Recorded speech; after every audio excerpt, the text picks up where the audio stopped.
கர்த்தருடைய பரிசுத்த நாமத்துக்கு மகிமை உண்டாகட்டும். இந்த நாளினுடைய தியானம் வேதம் நம்ம படிக்கிறோம். ஸ்டடி, பைபிள் ஸ்டடி, வேத வாசிப்பு. எபேசியர் 1வது அதிகாரம் 4வது வசனம். தமக்கு முன்பாக நாம் அன்பில் பரிசுத்தம் உள்ளவர்களும் குற்றமில்லாதவருமாய் இருப்பதற்கு அவர் உலக தோற்றத்துக்கு முன்னே கிறிஸ்துவுக்குள் நம்மை தெரிந்து கொண்டபடியே. அல்லேலூயா. கடந்த நாட்களாக நம்ம எபேசியர் நிருபத்தை படிச்சுட்டு இருக்கோம். ஆண்டவர் எபேசு சபைக்கு எப்படியெல்லாம் நிறைய காரியங்களை செய்தார் அப்படின்னு முகவுரையில பார்த்தோம். அப்புறம் 1வது வசனம் 2வது வசனம்.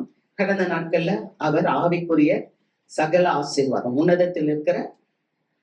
உன்னதத்துல உள்ள ஆவிக்குரிய சகல ஆசீர்வாதத்தினால நம்ம ஆசீர்வதித்திருக்கிறார் அப்படின்னு பார்த்தோம். ஆமென். அப்ப அந்த ஆசீர்வாதம் இயேசு கிறிஸ்து மூலமா வருகிறது அப்படின்னு பார்த்தோம். அந்த இயேசு கிறிஸ்துனுடைய ஆசீர்வாதத்தை அனுபவிக்கிறவங்க புதிய ஏற்பாட்டு காலத்துல வாழ்ற நீங்களும் நானும் அப்படின்றத பார்த்தோம். அல்லேலூயா. அப்ப இந்த ஆவிக்குரிய ஆசீர்வாதம், இந்த ஸ்பிரிச்சுவல் பிளெஸிங்ஸ் ரொம்ப நமக்கு முக்கியமான ஒரு காரியம். ஆமென். பழைய ஏற்பாட்டு பரிசுத்தவான்களுக்கு கிடைக்க கூடாத ஒரு பெரிய காரியத்தை, ஸ்லாக்கியத்தை தேவன் இந்த புதிய ஏற்பாட்டின் காலத்துல உங்களுக்கும் எனக்கும் கொடுத்திருக்கிறார் அப்படின்றத பார்த்தோம். ஆமென்.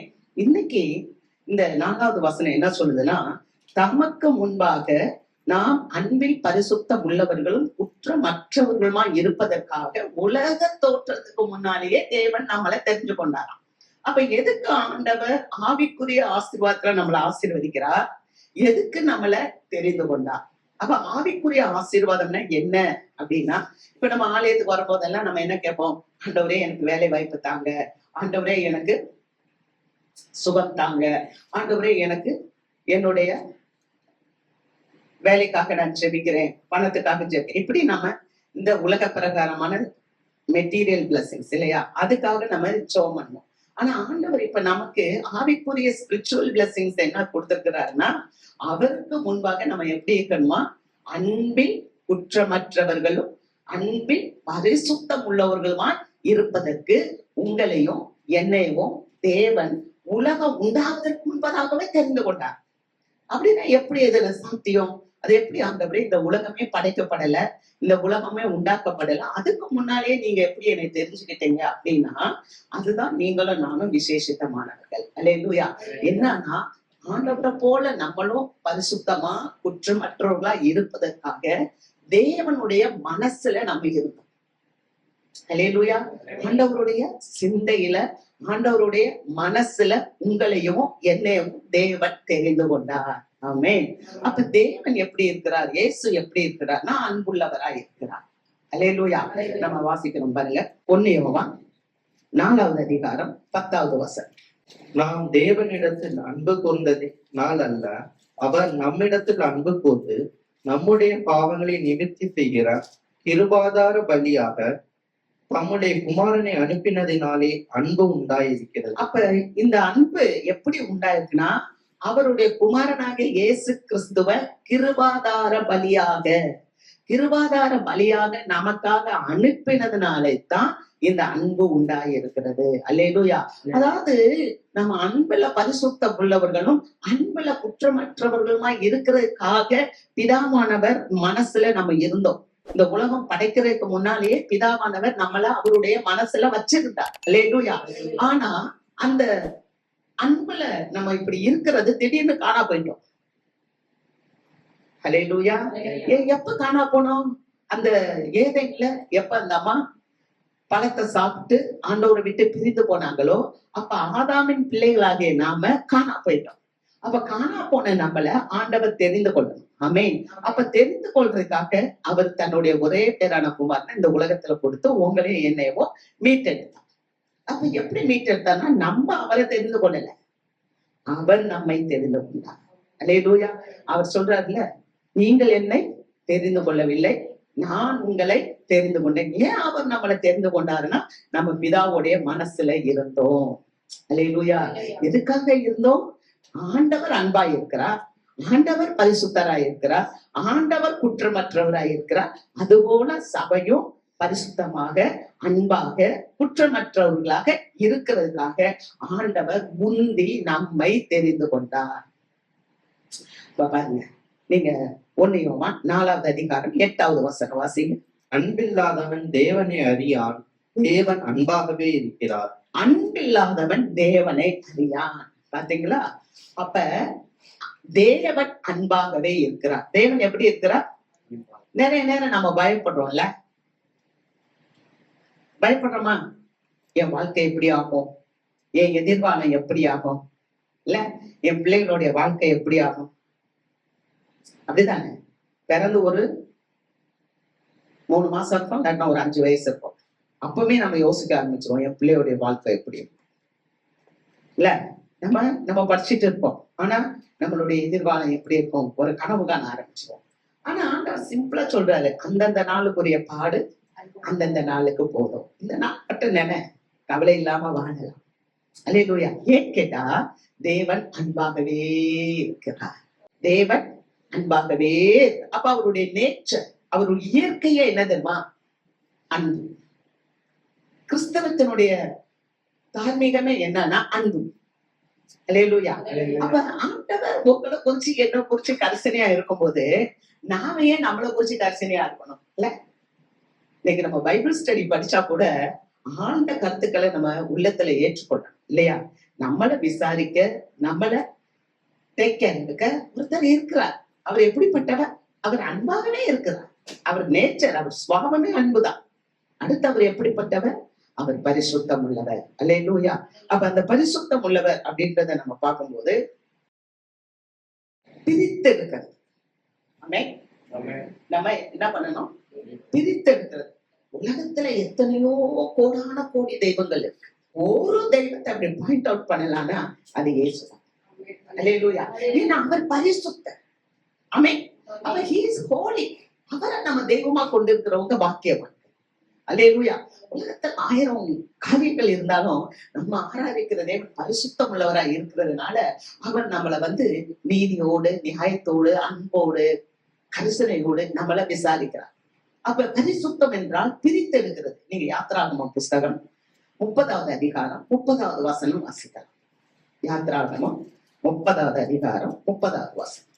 ஆரோனும் அவன் குமாரரும் எனக்கு ஆசாரிய ஊழியம் செய்யும்படிக்கு நீ அவர்களை அபிஷேகம் பண்ணி அவர்களை பரிசுத்தப்படுத்துவாயாக. பாத்தீங்களா? ஆரோனுடைய குமாரரும் ஆண்டவருக்கு ஊழியம் செய்யணும். அப்ப ஆண்டவருக்கு ஊழியம் செய்ய நீ அவங்கள பிரித்தெடு.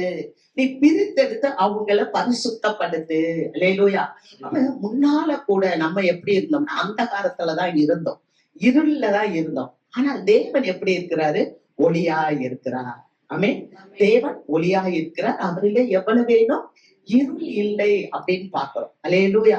அப்ப உங்களையும் சரி என்னையும் சரி இந்த உலகம் நம்மள என்ன பண்ணிருக்கோம்? வெறுத்து தள்ளி இருக்கோம். ஆமென். அல்லேலூயா. இங்க நம்ம உட்கார்ந்து இருக்கோம், நம்ம சொல்ல முடியாது என்னை எல்லாருமே ரொம்ப அன்பா நேசிச்சாங்க, என்னை யாருமே ஹர்ட் பண்ணல, என்னை யாருமே வேண்டான்னு சொல்லல, எல்லாருமே என்னை விரும்பினாங்க அப்படின்னு நம்மளால சொல்ல முடியுமானா சொல்ல முடியாது. ஒரு காலத்துல நம்மள எல்லாருமே என்ன சொல்லுவாங்க? இது உருப்படாதது, இது எங்க முன்னுக்கு வரப்போகுது, இது உதவாதது, வேண்டாதது, இது வேஸ்ட், இப்படி எல்லாம் சொல்லி ஆமென். அல்லேலூயா. பாருங்க, யோசித்து பாருங்க, நீங்களும் நானும் ஆண்டவருக்கு விலையேறப்பட்டவங்க. அதனாலதான் ஆண்டவர் இந்த உலகத்திலிருந்து நம்மளை பிரித்தெடுத்தார். நம்மள இந்த உலகம் எப்படி பார்த்துச்சு தெரியுமா?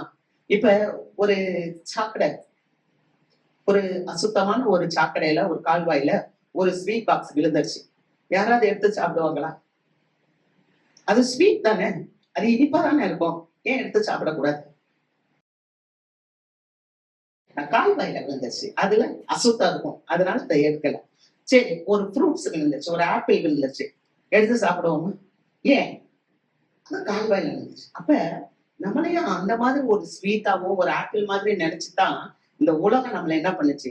ரிஜெக்ட் பண்ணுச்சு. இவங்க உதவாதவங்க, இவங்க தேவையில்லாதவங்க, நம்மளை தூக்கி எரிஞ்சுட்டாங்க. ஆனா ஆண்டவர் நம்மளை அப்படியே விடல. அல்லேலூயா. அதே அந்த மக்கள் ஒரு ஆப்பிள வேணான்னு சொன்னவங்க, ஒரு ஸ்வீட் பாக்ஸ வேணான்னு சொன்னவங்க, ஒரு 10 பவுண்ட் செயின் அந்த கால்வாயில விழுந்தா எடுப்பாங்களா? எடுக்க மாட்டாங்களா? எடுப்பாங்க இல்லையா? அதை எடுப்பாங்க இல்லையா? அப்ப இந்த உலகம் உங்களையும் என்னையும் ஒரு ஸ்வீட் பாக்ஸாவும் ஒரு பழமாவும் பார்த்துச்சு. ஆனா ஆண்டவர் உங்களையும் என்னையும் ஒரு தங்கத்தை போல பார்த்தார். நம்மள ஒரு சொத்த மாதிரி அவர் பார்த்தாரு. அதனாலதான் வீழ்ந்து போன நம்மளை தூக்கி எடுக்கிறதுக்காக அவருடைய குமாரனை, சொந்த குமாரனை நமக்காக அனுப்பி அவருடைய அன்பை வெளிப்படுத்தினார். அல்லேலூயா. அவர் அன்பை வெளிப்படுத்துறதுனால இப்ப சாக்கடையில விழுந்த அந்த ஜுவல், அந்த தங்கத்தை கிளீன் பண்ண வேணாமா? சுத்தம் பண்ணணும் இல்லையா? பரிசுத்தம் பண்ணணும். ஆமே. அப்ப நம்மள ஆண்டவர் என்ன பண்றாரு? நான் பரிசுத்தரா இருக்கிறது போல நீங்களும் பரிசுத்தமா இருக்க. ஏன்னா நம்ம பரிசுத்தமாகவும் குற்றமற்றவர்களாகவும் இருக்கிறதுக்காகத்தான் உலக தோற்றத்துக்கு முன்னாலே தேவன் உங்களை என்னையும் தெரிந்து கொண்டார். அவருடைய சிந்தையில நம்ம இருந்தோம். அல்லேலூயா. அப்ப தேவன் நம்மள பரிசுத்தப்படுத்துவார். ஆமென். பாருங்க, மரியாளுடைய வயித்துல உற்பத்தியானது பரிசுத்தம் உள்ளது. பார்க்கிறோம் லூக்காவின் புஸ்தகம் 1வது அதிகாரம் 35வது வசனம். லூக்கா 1வது அதிகாரம் 35வது வசனம். தேவதூதன் அவளுக்கு பிரதியுத்தரமாக, பரிசுத்த ஆவி உன்மேல் வரும், உன்னதமானவருடைய பலம் உன்மேல் நிழலிடும், ஆதலால் உன்னிடத்தில் பிறக்கும் பரிசுத்தம் உள்ளது தேவனுடைய குமாரன் என்னப்படும். அப்ப ஆண்டவர் சொல்றாரு, ஒரு மரியாள் யாரு? இந்த உலகத்துல உள்ள ஒரு அம்மா தான், இந்த பூமிக்குரிய ஒரு தாய் தான். ஆனா அந்த தாய்கிட்ட பரிசுத்த ஆவி வரும்போது உன்மேல் பரிசுத்த ஆவி நிழலிட்டும், உன்னிடத்தில் பிறப்பது பரிசுத்தம் உள்ளது, அது தேவனுடைய குமாரன் எனப்படும். அல்லேலூயா. அப்ப ஆண்டவர் நம்மள்கிட்ட பிறக்கணும், நம்மளுடைய மனதுல இயேசு பிறக்கணும். அல்லேலூயா. அந்த பரிசுத்தம் உள்ளது நமக்குள்ள பிறக்கும் போதுதான் நாமளும் பரிசுத்தமாகும். நீங்க லூக்கா 1வது அதிகாரம் 49வது வசனம். வல்லமையுடையவர் மகிமையானவைகளை எனக்கு செய்தார், அவருடைய நாமம் பரிசுத்தம் உள்ளது. அல்லேலூயா. அப்ப வல்லமை உடைய தேவன் அவர் என்ன செஞ்சாரு? மகிமையான காரியத்தை நமக்கு செய்தார். ஆமென். அல்லேலூயா. அல்லேலூயா. மகிமையான காரியத்தை நமக்கு அவர் செய்திருக்கிறார் அப்படின்னு நம்ம பாக்குறோம். என்னன்னா அவருடைய நாமம் பரிசுத்தம் உள்ளது. நாமம் என்ற அவருடைய பெயர். ஏன் வல்லமையான ஒரு காரியத்தை மரியா ஆண்டவர் செய்தார். என்ன தெரியுமா? உனக்குள்ள ஒரு பரிசுத்த வித்து உண்டாயிருக்கும், அது பரிசுத்தம் உள்ளது, அதற்கு இயேசு என்று பெயரிடுவாயாக. அப்ப இயேசு என்றால் ஜனங்களுடைய பாவங்களை நிவர்த்தி செய்கிறவர். அப்ப ஜனங்களுடைய பாவத்தை நிவர்த்தி செய்கிற அந்த உலக ரட்சகர் மரியாளுடைய வயிற்றுல பிறக்கும்னா, அந்த உலக ரட்சகர் இன்றைக்கு நம்முடைய மனசுல பிறக்க வேண்டும். அல்லேலூயா. புரியல உங்களுக்கு? ஆமென். அப்ப நம்ம மனசுல அந்த உலக ரட்சகர், அந்த இயேசு, அந்த பரிசுத்தம் உள்ளது பிறந்துருச்சுன்னா உங்களை யாருமே அசைக்க முடியும். ஆமென். கர்த்தருக்கு மகிமை. பாருங்க, லேவியராகமம் 11வது அதிகாரம் 45வது வசனம். நான் உங்கள் தேவனாய் இருக்கும்படி உங்களை எகிப்து தேசத்திலிருந்து வரப்பண்ணின கர்த்தர், நான் பரிசுத்தர், ஆகையால் நீங்களும் பரிசுத்தராய் இருப்பீர்களாக. நான் உங்களை எங்க இருந்து கொண்டு வந்தேன்? எகிப்து தேசத்திலிருந்து கொண்டு வந்தேன். அப்ப எகிப்து தேசம் அப்படின்னு சொன்னா அது பாவம். எகிப்து தேசம் அப்படின்றது அடிமைத்தனம். சில அடிமைத்தனத்துல நம்ம வாழ்ந்திருக்கலாம், சில பாவத்துல நம்ம வாழ்ந்துட்டு இருந்திருக்கலாம், சில அடிமைத்தனத்துல நம்ம இருந்திருக்கலாம். ஆனா ஆண்டவர் நம்மளை என்ன பண்ணிட்டாரு? உலகத்துல இருந்து கொண்டு வந்துட்டார். அல்லேலூயா. அப்ப கொண்டு வந்த தேவன் என்ன சொல்றாரு? நான் பரிசுத்தரா இருக்கிறது போல நீங்களும் பரிசுத்தரா இருங்கள். அப்ப இன்னைக்கு நிறைய சபை என்ன தெரியுமா விரும்புது? வல்லமையதான் விரும்புது. இல்ல, என்ன பண்ண விரும்புறாங்க?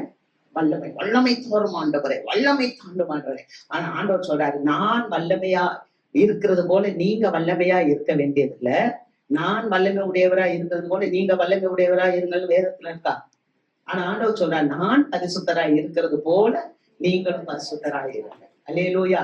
லேவியராகமம் 20வது அதிகாரம் 26வது வசனம். கர்த்தராகிய நான் பரிசுத்தராய் இருக்கிறபடியினாலே நீங்களும் எனக்கு ஏற்ற பரிசுத்தவான்களாய் இருப்பீர்களாக. நீங்கள் என்னுடையவர்களாய் இருக்கும்படிக்கு உங்களை மற்ற ஜனங்களை விட்டு பிரித்தெடுத்தேன். அப்ப ஹோலி, பரிசுத்தம். நான் பரிசுத்தர் அப்படின்னா என்ன? பரிசுத்தம் என்றால் being separated, பிரிக்கப்பட்ட. அவர் என்ன சொல்றார்? நீங்க பரிசுத்தமா இருக்கும்படி உங்களை மற்ற ஜனங்களை விட்டு பிரித்தெடுத்தே. அல்லேலூயா. அப்ப 12 கோத்திரம் இருந்துச்சு. ஆனா 12 கோத்திரத்துல ஆண்டவர் ஒரு கோத்திரத்தை தெரிஞ்சு கொண்ட உடனே அந்த கோத்திரத்துக்கு என்ன சொல்றாரு? நான் பரிசுத்தப்பா, நீ என்ன பாரு, என்ன பின்பற்றி வா, உன்னை நம்பிதான் நான் இந்த உலகத்தையே வச்சிருக்கிறேன். ஆமென். அல்லேலூயா. என்ன பார்த்துதான் மற்ற கோத்திரங்கள் சரியாகணும். ஒரு கிளாஸ்ல ஒரு பிள்ளை தான் லீடரா இருக்கும். 53 பிள்ளைங்க ஸ்டூடெண்ட்ஸ் இருக்காங்கன்னா மிஸ் என்ன பண்ணுவாங்க, ஒரு பிள்ளைய செலக்ட் பண்ணி நான் வெளியில போறேன், யார் பேசுறாங்களோ எழுதி போடுறேன். அல்லேலூயா.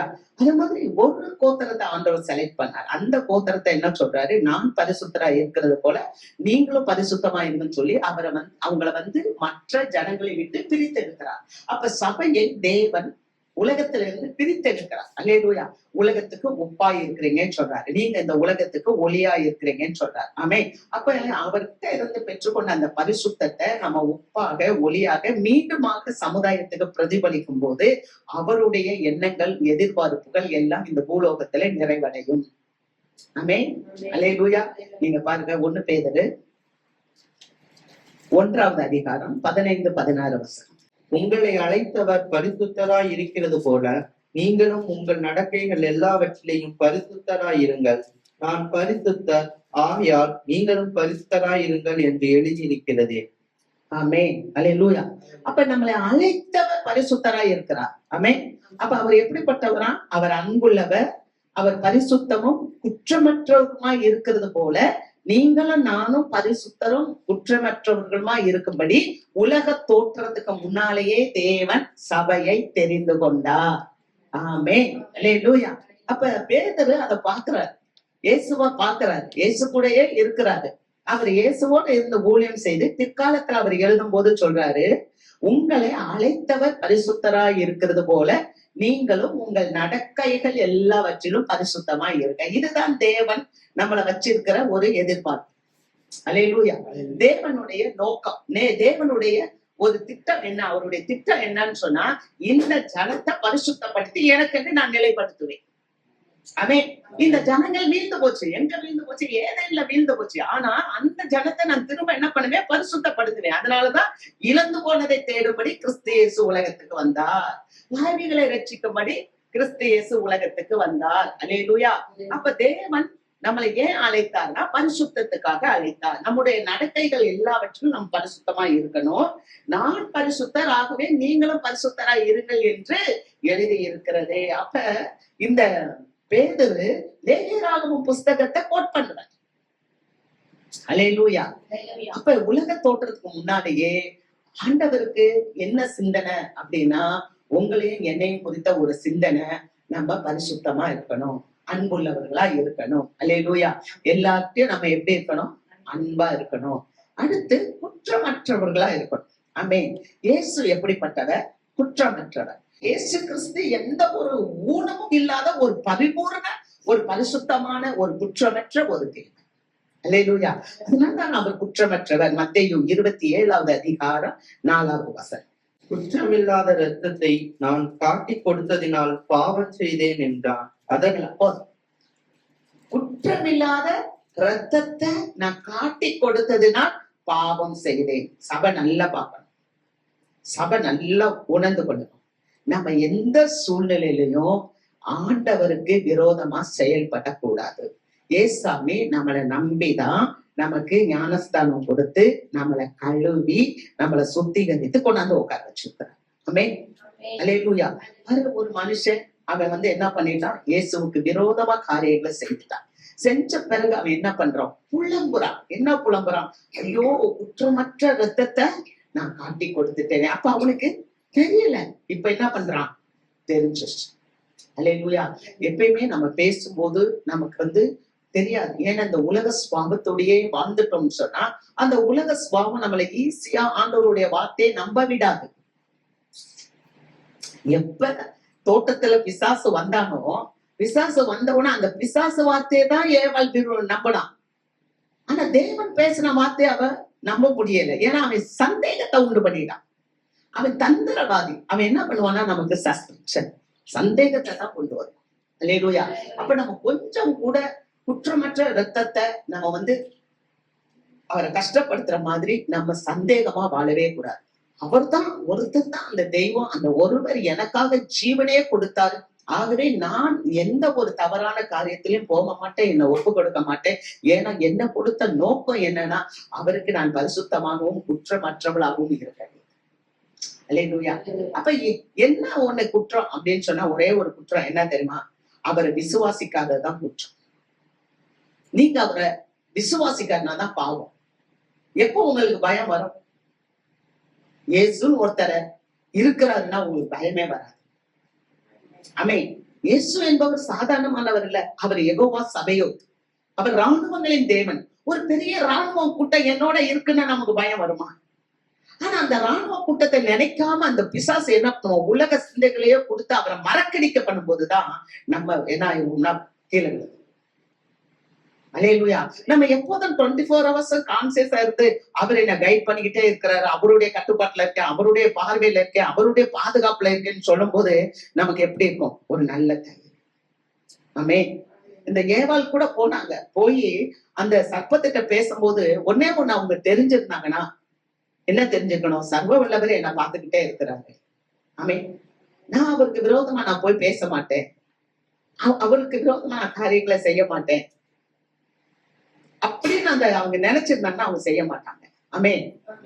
அப்ப ஆண்டவர் குற்றமற்றவராய் நமக்கு இருக்கிறார். அந்த குற்றமற்ற ரத்தத்தை காட்டி கொடுத்தேனேன்னு சொல்லி ஒருத்தன் புலம்பலாம் பாத்தீங்களா? அது மாதிரி நம்மளுடைய வாழ்க்கையில நாம அப்படி புலம்பிடக்கூடாது. அவர் குற்றமற்றவர், நாமளும் குற்றமற்றவர்களா இருக்கணும். அல்லேலூயா. பேதுரு என்ன சொல்றாரு பாருங்க. 1 பேதுரு 1வது அதிகாரம் 19வது வசனம். குற்றமில்லாத மாசற்ற ஆட்டுக்குட்டி ஆகிய கிறிஸ்துவின் விலையேற பெற்ற இரத்தத்தினாலே மீட்கப்பட்டீர்கள் என்று அறிந்திருக்கிறீர்களே. ஆமென். அல்லேலூயா. நீங்களும் நானும் எப்படி மீட்கப்பட்டிருக்கோம்? குற்றமில்லாத மாசற்ற ஆட்டுக்குட்டியானவருடைய ரத்தத்தினாலே மீட்கப்பட்டிருக்கோம். எத்தனை பேர் ஆமென் சொல்றீங்க? அல்லேலூயா. அப்ப நம்ம மீட்கப்பட்டவங்களா? மீட்கப்பட்டவங்களா? ஆமென். நான் மீட்கப்பட்டவள். நான் மீட்கப்பட்டவள். எதுலாம் மீட்கப்பட்டிருக்கோம்? ஒரு காலத்துல நான் பயங்கரமான ஒரு குடிகாரனா இருந்தேன். இப்ப நான் குடிக்க மாட்டேன். அல்லேலூயா. ஒரு காலத்துல நான் பயங்கரமா சினிமா பாக்குறவங்களா இருந்தேன். இப்ப நான் சினிமா பார்க்கல. எதுக்கு நான் என் நேரத்தை நான் போய் வேஸ்ட் பண்ணணும்? அல்லேலூயா. ஏன்னா நான் மீட்கப்பட்டேன். உளையான சேற்றுல இருந்து நான் மீட்கப்பட்டேன். என்ன கட்டுப்பாடு பண்றவர் ஆண்டவர். குற்றமில்லாத தேவன் எனக்கு அவர் என்னை கட்டுப்பாடு பண்றாரு. ஆமென். அல்லேலூயா. அவர் சொல்றாரு, நீங்க யோவான் 8வது அதிகாரம் 46வது வசனத்துல, என்னிடத்தில் பாவம் உண்டென்று உங்களில் யார் என்னை குற்றப்படுத்த கூடும்? அவர் பாவமே இல்லாத ஒரு பரிசுத்தம் உள்ள தேவன். அதனாலதான் அவர் நம்மளை மீட்டு எடுத்துட்டார். நம்ம அவனும் சாதாரண ஆள் இல்ல. ஆமென். நம்ம சாதாரண ஆளா இல்ல. ஆண்டவருடைய விலையேறப்பட்ட ரத்தத்தினால நம்ம மீட்டெடுக்கப்பட்டிருக்கோம். அதனாலதான் அவர் சொல்றாரு, என்னிடத்தில் பாவம் உண்டென்று உங்களில் யார் என்னை குற்றப்படுத்தக்கூடும்? இப்படி யாராவது சொல்ல முடியுமா? நீங்க சவால் விடுங்களேன். இப்படி யாராவது சொல்ல முடியுமா? அப்படிப்பட்ட தேவன் தான் நம்முடைய தேவன். இந்த தேவன் என்றென்றும் உள்ள சதா காலங்களிலும் நம்முடைய தேவன் மரண பரியந்தம் நம்மை நடத்துவார். உங்க மனசு யோசிக்க வேணாம்.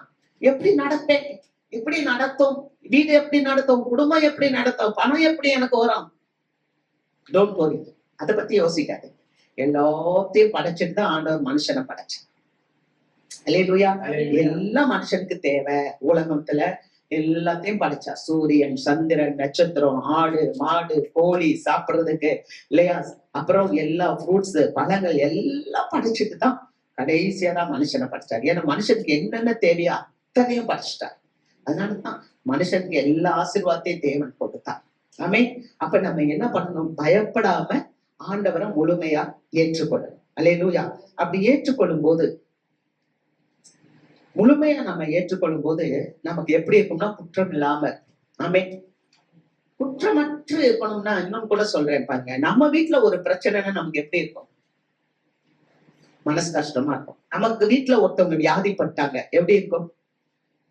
ராத்திரி பகல் தூங்குவோமா? தூங்க மாட்டோம். ஒரே புலம்பல், ஐயோ சுகவீனம், ஐயோ சுகவீனம், சுகம். ஆனா பக்கத்து வீட்டுல ஒரு வீட்டுல ஒரு பிள்ளைக்கு வியாதி, ஒரு பிள்ளைக்கு ஃபீவர் வந்துச்சு. நம்ம எப்படி? நம்ம வீட்டுல நம்ம பிள்ளைகளுக்கு படுற அதே கவலைப்படுவோமா? உங்களுக்கு படமாட்டோம்.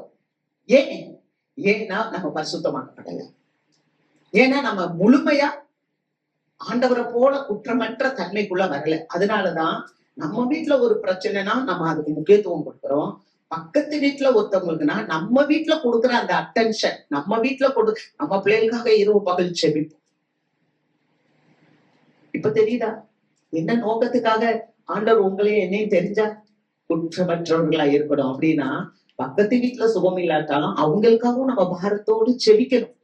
நம்ம இருதய சிந்த அவங்களுக்காகவும் இருக்கணும். ஆமே அல்லேலூயா.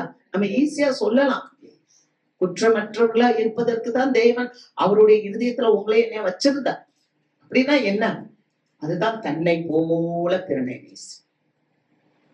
ஆமே, தன்னை போல பிறனை நேசி. அப்ப என்னன்னா, இன்னைக்கு எவ்வளவு பேரு சாப்பாடு இல்லாம இருக்காங்க, எவ்வளவு பேரு சுகவீனமா இருக்கிறாங்க, எவ்வளவு பேர் ஆஸ்பத்திரியில இருக்கிறாங்க, எவ்வளவு பேர் மென்டல் ரிட்டையர்டா இருக்கிறாங்க இல்லையா? மைண்ட்ல அவங்களுக்கு என்ன செய்யணும்னே தெரியல. நேற்று நான் பார்த்தேன் ஒரு காலேஜ்ல, பிஷப் காலேஜ் கோயம்புத்தூர்ல, அந்த மென்டல் ரிட்டையர்ட் பிள்ளைகள் எல்லாத்தையும் கூப்பிட்டு வந்து உட்கார வச்சுட்டு அவங்களுக்கு என்டர்டைன்மெண்ட் கொடுக்குறாங்க. அப்படி கொடுக்கும் போது அந்த ஸ்கூல் பிரின்சிபால் சொல்றாங்க, இந்த பிள்ளைங்கள்ட்ட ஏராளமான திறமைகள் இருக்கு, நிறைய எபிலிட்டி அவங்கள்ட்ட இருக்கு. அந்த திறமைகள் அதெல்லாம் பார்த்து அவங்களை என்கரேஜ் பண்ணி இந்த ஹோல் டே அவங்களை தன்னோட வச்சு அவங்களுக்கு நல்ல சாப்பாடு கொடுத்து அவங்களுக்கு நிறைய கிஃப்ட் கொடுத்து அவங்களை உற்சாகப்படுத்தி அனுப்பினாங்களாம். அல்லேலூயா. அப்ப அதை பார்க்கும்போது எனக்கு அழுக வந்துருச்சு. நமக்கு கண்ணுக்கு தெரியாம கூட இருக்கலாம், ஆனா தேவன் நம்மளை நல்லா படைச்சார். ஆனா அப்படிப்பட்டவங்களுக்காகவும் நம்ம என்ன பண்ணணும்? செபிக்கங்க. அதுதான் குற்றமற்றது. அல்லேலூயா. அதுதான் அன்புள்ள புத்தி, அதுதான் நம்ம பரிசுத்தம் உள்ளோம். ஆமென். அல்லேலூயா. ஆண்டவர் யாருக்காக ஜெபித்தாரு? உலக மக்களுக்காக தான் இயேசு ஜெபித்தார். ராத்திரியெல்லாம் போய் அவர் ஒலிவு மலையில உட்கார்ந்து ஜெபித்தார்னா அவருக்காக ஜெபித்தாரா? ஆண்டவர் மனுக்குலத்துக்காக, உங்களுக்காக, எனக்காக ஜெபித்தார். அப்ப நமக்கு கற்றுக் கொடுத்தார். அப்ப இந்த வசனத்தை நம்ம படிக்கும் போது, தியானம் பண்ணும்போது நமக்கு இந்த உலகத்தை குறிச்ச ஒரு கன்சர்ன் வேணும், ஒரு பொறுப்பு வேணும். ஆமென். உலக மக்களை குறிச்சு ஒரு பொறுப்பு வேணும். என்னன்னா, நானே இனிமேல் உங்களுக்காக எல்லாம் ஜெபிப்பேன். அல்லேலூயா. ஆட்சியாளர்களுக்காக நான் ஜெபிப்பேன், தேசத்துக்காக நான் ஜெபிப்பேன், எல்லாருக்காக ஜெபிக்கணும். அவங்க நல்லவங்களோ கெட்டவங்களோ எல்லாருக்காக ஜெபிப்பேன். அதுதான் குற்றமற்றவங்க இல்லையா? பார்ஷாலிட்டி பார்த்து ஜெபிக்கிறது இல்லை, நன்மை செய்யறவங்களுக்கு மட்டும் ஜெபிக்கிறது இல்லை. நன்மை செஞ்சாலும் தீமை செஞ்சாலும் எல்லாருக்காகவும் நம்ம ஜெபிக்கும் போது தேவன் பெரிய காரியத்தை செய்வார். ஆமென். அடுத்த வசனம் வேகமா வாசிங்க. எபேசியர் 1வது அதிகாரம் 5வது வசனம். பிரியமானவருக்குள் தாம் நமக்கு தந்திருந்த தம்முடைய கிருபையின் மகிமைக்கு புகழ்ச்சியாக அடுத்த வசனம் 6. தம்முடைய தயவுள்ள சித்தத்தின்படியே நம்மை இயேசு கிறிஸ்து மூலமாய் தமக்கு சுவிகார புத்திரர் ஆகும்படி முன்குறித்திருக்கிறார். ஹல்லேலூயா. அப்ப நாங்க பார்க்கிறோம், இந்த 4வது வசனத்துல ஒரு நித்திய நோக்கத்துக்காக தேவன் நம்மளை முன்குறித்தார். ஆமென். அந்த நித்திய நோக்கத்துக்காக முன்குறித்த தேவன் இப்ப என்ன சொல்றாரு? பிரியமானவருக்குள் தாம் நமக்கு தந்தருளின தம்முடைய கிருபையின் மகிமைக்கு புகழ்ச்சியாக. புரியவே இல்லைல்ல? புரியுதா? பிரியமானவருக்குள் தாம் நமக்கு தந்தருளின தம்முடைய கிருபையின் மகிமைக்கு புகழ்ச்சியாக. புரியவே இல்லை? அல்ஜிப்ரா மாதிரி இருக்கு. குட். அப்ப பிரியமானவருக்குள் அப்படின்னா இயேசு கிறிஸ்துவுக்குள். அல்லேலூயா. அப்ப இயேசு கிறிஸ்துவுக்குள், அதுதான் பிரியமானவர்கள். கிருபையின் அப்படின்னா, கிருபை அப்படின்றது இந்த இடத்துல இயேசுவினுடைய சாயல், கிறிஸ்துவினுடைய சாயல், அதுதான் கிருபையின். மகிமைக்கு அப்படின்னு சொன்னா, மகிமை என்பது கிறிஸ்துவின் சாயலை அடைய, கிறிஸ்துவின் நிறைவை அடைய. கிருபை அப்படின்னு சொல்றது என்னது? கிருபை என்பது கிறிஸ்துவின் சாயல்ல நம்ம மாற்றப்படும். அதான் பிரியமானவருக்குள் தாம் நமக்கு தந்தருளின கிருபையின். இப்ப இயேசு கிறிஸ்துவுக்குள் அவர் நமக்கு தந்தருளின கிருபைன்னா, அவர் நமக்கு தந்தருளின கிருபை கிறிஸ்துவின் சாயல்ல மாற்றப்பட வேண்டும். கிறிஸ்துவின் சாயல்ல மாற்றப்பட வேண்டும். வசனம் என்ன சொல்லுது? எவர்களை தேவன் முன்குறித்தாரோ அவர்களை அழைத்தார், எவர்களை அழைத்தாரோ அவர்களை பரிசுத்தப்படுத்தினார். வாசிக்கலாம். ரோமர் 8வது அதிகாரம் 28, 29 வசனங்கள். தம்முடைய குமாரன் அநேக சகோதரருக்குள்ளே முதற் பேரானவராய் இருக்கும் பொருட்டு தேவன் எவர்களை முன்னறிந்தாரோ அவர்களை தமது குமாரனுடைய சாயலுக்கு ஒப்பாய் இருப்பதற்கு முன்குறித்திருக்கிறார். எவர்களை முன்குறித்தாரோ அவர்களை அழைத்தும் இருக்கிறார். எவர்களை அழைத்தாரோ அவர்களை நீதிமான்கள் ஆக்கியும் இருக்கிறார். எவர்களை நீதிமான்கள் ஆக்கினாரோ அவர்களை மகிமைப்படுத்தியும் இருக்கிறார். அல்லேலூயா. அப்ப தம்முடைய குமாரன் அநேக சகோதரர்களுக்குள்ளே முதற் பெயரானவராய் இருக்கும் பிறகு, குமாரன் யாரு? ஏசாமி. தம்முடைய குமாரன், பிதாவினுடைய குமாரன், அநேகருக்கு அநேக சகோதரர். சகோதரனா யாரு? நீங்களும் நான். அல்லேலூயா. ஆண்டவர் என்ன சொன்னாரு? உயிரோட எந்திரிச்ச பிறகு மரியாள்கிட்ட, நான் உயிரோட எந்திரிச்சிட்டேன்றத போய் என்னுடைய சகோதரர்களுக்கு சொல்லு இல்லையா? அப்ப அவருடைய சீஷர்கள் அவருக்கு யாரு? சகோதரர்கள். அப்ப நாமெல்லாம் அவருக்கு யாரு? சகோதர சகோதரிகள். அல்லேலூயா. அப்ப நம்ம சகோதர சகோதரிகளா அழைச்சிருக்கிறாரு. அப்ப நமக்கு முதற் பேரானவராய் அவர் இருக்கும் பருட்டு தேவன் எவர்களை முன்னறிந்தாரோ அவர்களை தமது குமாரனுடைய சாயலுக்கு ஒப்பாய் இருப்பதற்கு முன் குறித்திருக்கிறார். இதுதான். அப்ப அவருடைய சாயலுக்கு நம்ம வரணும். அதுதான் கிருபை. துகவந்தா? அல்லேலூயா. அவருடைய சாயலுக்கு வரணும். நீங்கெல்லாம் விசேஷித்தமானவர். தேவன் உங்களை அழைச்சிருக்கிறார். யார் ஆண்டவர் அழைச்சாருங்க? வாசிக்கிறோம். எவர்களை முன்குறித்தாரோ அவர்களை அழைத்தும் இருக்கிறார். அப்ப யார முன்குறித்தார்? யார் உலக தோற்றத்துக்கு முன்னால பிதாவுடைய இருதயத்துல இருந்தாங்க? அவர்களை தேவன் முன்குறித்தார், அவர்களை அழைத்தார். அல்லேலூயா. பிதாவினுடைய இருதயத்துல இருந்தவர்களை ஆண்டவர் முன்குறித்தார், அவர்களை அழைத்தார். எவர்களை அழைத்தாரோ அவர்களை நீதிமான்கள் ஆக்கினார். யார் நீதிமான்கள்? அவருடைய ரத்தத்தினால் கழுவப்பட்ட நீங்களும் நானும் நீதிமான்கள். அல்லேலூயா. அடுத்து யார் அவர் நீதிமான்கள் ஆக்கினார்? அப்புறம் எவர்களை நீதிமான்கள் ஆக்கினாரோ அவர்களை மகிமையும் படுத்தி இருக்கிறார். அல்லேலூயா. என்ன படுத்துறாரு? மகிமை. அப்ப நம்மளை கழுவுன பிறகு, அவர் கிருபை நமக்குள்ள வந்த பிறகு, நம்மளை கிறிஸ்துவின் சாயலா மாற்றின பிறகு அங்க சொல்லப்பட்டிருக்குது, அவர் கிருபையும் மகிமையும், கிருபையின் மகிமைக்கு புகழ்ச்சியாக இல்லையா? அப்ப கிருபை, இரண்டாவது மகிமை. அல்லேலூயா. அப்ப மகிமை என்பது ஆண்டவர் நம்மள உயர்த்துற ஸ்தானம். ஆமென். அந்த மகிமை என்பது என்ன அப்படின்னா, கிறிஸ்துவினுடைய சாயலை நம்ம நிறைவு அடைய வேண்டும். 2 தெசலோனிக்கேயர் 2வது அதிகாரம் 14வது வசனம். நீங்கள் நம்முடைய கர்த்தராகிய இயேசு கிறிஸ்துவின் மகிமையை அடையும் பொருட்டாக எங்கள் சுவிசேஷத்தினாலே அந்த ரட்சிப்புக்கு அவர் உங்களை அழைத்தார். அல்லேலூயா. இப்ப பாருங்க, கிருபை என்பது அவருடைய நோக்கம், அவரை போல மாறணும்னு. மகிமை என்பது அதுல நம்மள ஆண்டவர் நடத்துற விதம். கிருபை என்பது ஆண்டவரை போல ஆகணும் என்ற ஒரு நோக்கம், என்ன. மகிமை என்பது அவரை போல நம்மள நடத்துறது. நோக்கம் வேற, நடத்துதல் வேற. ஆமே. புகழ்ச்சி வேற. சிம்பிளா சொன்னேன், புரிஞ்சுக்கோ. ஒரு பையனை அவங்க அம்மா அப்பா காலேஜ்ல சேர்க்கிறாங்க. காலேஜ்ல சேர்க்கணும்ன்றது நல்ல நோக்கம். அந்த பையன் நல்லா படிக்கிறான் பாத்தீங்களா, அதுதான் மகிமை. அல்லேலூயா. அந்த பையன் பிதாவினுடைய நோக்கத்தை நிறைவேற்றுறான் பாத்தீங்களா, அதுதான் புகழ்ச்சி. அது அவங்க அப்பா என்ன நினைப்பாரு? என் பையன் காலேஜ்லயே ஃபர்ஸ்டா வரணும். அவங்க அப்பா அப்படி நினைப்பாரு. கல்லூரியில என் மகன் அல்லது என் மக கல்லூரியில ஃபர்ஸ்டா வரணும்ன்றதுதான் பிதாவுடைய நோக்கம், அவங்க அப்பாவுடைய நோக்கம். அப்ப அதை அந்த பிள்ளை நிறைவேற்றிருச்சுன்னா அது புகழ்ச்சி. அல்லேலூயா. அப்ப கிருபை என்பது நோக்கம், மகிமை என்பது நம்ம நிறைவேற்றுறது, ஆனா படிக்கிறது, செயல்படுறது. ஆனா புகழ்ச்சி என்பது பிதாவின் நோக்கத்தை நிறைவேற்றும். அல்லேலூயா. புரியுதா புரியலையா? கிருபை அப்படின்றது உங்களை குறிச்ச ஒரு நோக்கம். என்ன நோக்கம்? அன்புள்ளவர்களா இருக்கணும், பரிசுத்தம் உள்ளவர்களா இருக்கணும், குற்றமற்றவர்களாக இருக்கணும். இதுக்கு கிறிஸ்துவானவரை ஆண்டவர் நமக்கு கொடுத்தார். எப்படி கொடுத்தார்? கிருபையை கொடுத்தார், அவரை போல மாறுறதுக்கு நோக்கம். அடுத்து மகிமை. மகிமை என்றது அதுல செயல்படுறது. அதுக்கு நான் இன்னொரு வசனம் கொடுக்கிறேன் பாருங்க. கொலோசையர் 1வது அதிகாரம் 27வது வசனம். புறஜாதிகளுக்குள்ளே விளங்கிய இந்த ரகசியத்தில் உள்ள மகிமையின் ஐஸ்வர்யம் இன்னதென்று தேவன் தம்முடைய பரிசுத்தவான்களுக்கு தெரியப்படுத்த சித்தமானார்.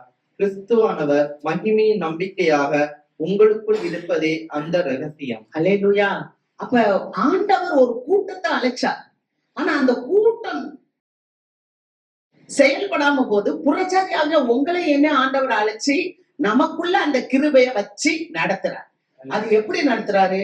புறச்சாதியாக நமக்குள்ள அந்த இயேசு கிறிஸ்து நம்பிக்கையா உள்ள இருக்கிறாரே, அதுதான் ரகசியம். ஆமென். அல்லேலூயா. நம்பிக்கையா நமக்குள்ள இருக்கிறார்ல. எப்படி படிப்போம்? ஒரு பிள்ளை எப்படி படிக்கும்? ஐயோ, எங்க அப்பா என்னை நம்பித்தான் படிக்க வச்சிருக்கிறார். அப்பா என் மேல வச்சிருக்கிற நம்பிக்கைய நான் செயல்படுத்துவேன். உண்டா இல்லையா? எங்க அம்மா என் மேல வச்சிருக்கிற நம்பிக்கைய நான் செயல்படுத்துவேன். அப்படிதான் ஒரு பிள்ளை கல்லூரியில போய் படிக்கும். ஒரு பிள்ளை ஸ்கூல்ல படிக்கும். அல்லேலூயா. எங்க அம்மா அப்பா எதுக்கு என்னை படிக்க வச்சிருக்கிறாங்க? எங்க அம்மாவுடைய எண்ணத்தை நான் எதிர்பார்ப்ப நான் நிறைவேற்றணும். அதே மாதிரிதான் ஆண்டவர் நமக்குள்ள ஒரு எதிர்பார்ப்பை வச்சிருக்கிறாரு. அதுதான் கிருபை. அந்த கிருபையை நடத்துறது தான் மகிமை. அந்த மகிமையை முடிக்கிறது தான் புகழ்ச்சி. அல்லேலூயா. அந்த மகிமையை முடிக்கிறது புகழ்ச்சி. எதிர்பார்ப்பு கிருபை. நல்லா படிச்சு பயின்று வர்றது மகிமை. அடுத்து முதல் மாணவனாக தேறினால் அது புகழ்ச்சி. அல்லேலூயா. அப்ப தேவன் நம்ம கிட்ட எதிர்பார்க்கிறது கிருபை. அல்லேலூயா. அவர் என்ன எதிர்பார்க்கிறாரு? நம்ம அன்புல பரிசுத்தமும் குற்றமற்றவளா இருக்கிறதுக்காக நம்மளை முன்குறித்த தேவன் அதை நம்ம கிட்ட எதிர்பார்க்கிறார். அதுதான். ரெண்டாவது, அவர் எதிர்பார்ப்போட நம்மள நடந்து வர்றார், கொண்டு வர்றார். ஆமென். வாரந்தோறும் ஆலயத்துக்கு கொண்டு வர்றாரு. அவருடைய வசனத்தை கேட்க செய்யறாரு. அவரு நமக்கு கொடுக்கிற சுகம், நமக்கு கொடுக்கிற ஆசீர்வாதம், நமக்கு கொடுக்கிற நன்மைகள், இதெல்லாம் நினைச்சு நம்ம கர்த்தருக்கு நன்றி செலுத்தணும். நன்றி செலுத்தணுமா இல்லையா? அப்பாவுக்கு கொடுத்த வேலைக்காக நன்றி, அம்மாவுக்கு கொடுத்த வேலைக்காக நன்றி, அப்பா அம்மாவுக்கு கொடுத்த எல்லா ஆசீர்வாதங்களுக்காக நன்றி. அப்படி நம்ம கர்த்தருக்கு நன்றி செலுத்தும் போது அதுதான் நம்பிக்கை, அதுதான் மகிமை. கடைசியாக நம்மளை நிறைவான இடத்துக்கு அவர் கொண்டு வரும்போது அது நமக்கு புகழ்ச்சி. அல்லேலூயா. பூரணமான சாயலை நம்ம அடைந்து கொள்ளுவோம். ஆமென். பூரணமான ஒரு சாயல், முடிவா. அதனாலதான் ஆண்டவர் சொல்ற, முடிவு பரியந்தம் நிலை நிற்கிறவன் ரட்சிக்கப்படுவான். அப்ப புகழ்ச்சி என்பது என்ன? முடிவு வரைக்கும் நின்று அப்பாவுடைய நோக்கத்தை நிறைவேற்றுவது புகழ்ச்சி. இன்னும் புரியலையா? புரியுதா? அல்லேலூயா. 6வது வசனம் வாசிப்போம். எபேசியர் 1:6. தம்முடைய தயவுள்ள சித்தத்தின்படியே நம்மை இயேசு கிறிஸ்து மூலமாய் தமக்கு சுவிகார புத்திரர் ஆகும்படி முன்குறித்திருக்கிறார். அப்ப அடுத்த ஆண்டவர் அவருடைய தயவுள்ள சித்தத்தை நமக்குள்ள வைக்கிறதுக்கு நம்மள சுவிகார புத்திரராக்கி இருக்கிறார். ஆமென். சுவிகார புத்திரர்னா என்ன? அவருடைய பிள்ளைகளாக நம்மள தத்தெடுத்திருக்கிறார். ஆமென். அல்லேலூயா. நம்ம சித்தம் நடக்காது. தேவனே அவருடைய தயவுள்ள சித்தத்தை அவருடைய பிள்ளைகளுக்கு கொடுக்கிறார். அப்ப வரும் நாட்கள்ல இத குறிச்சு நம்ம பார்ப்போம். அல்லேலூயா. நம்ம நினைக்கிறோம், என் சித்தம் நினைக்கல, நான் நினைக்கிறதெல்லாம் நடக்கல. எந்த பிள்ளைய தேவன் தெரிந்து கொண்டாரோ, யார அழைச்சாரோ, யார முன்குடிச்சாரோ, யார மகிமைப்படுத்தினாரோ, யார நீதிமன்கள் ஆக்கினாரோ, அந்த பிள்ளையோட வாழ்க்கையில தேவனுடைய திட்டத்தை நிறைவேற்றுவார். அல்லேலூயா. அதுதான் நம்ம காலையில ஒரு உதாரணம் பார்த்தோம்.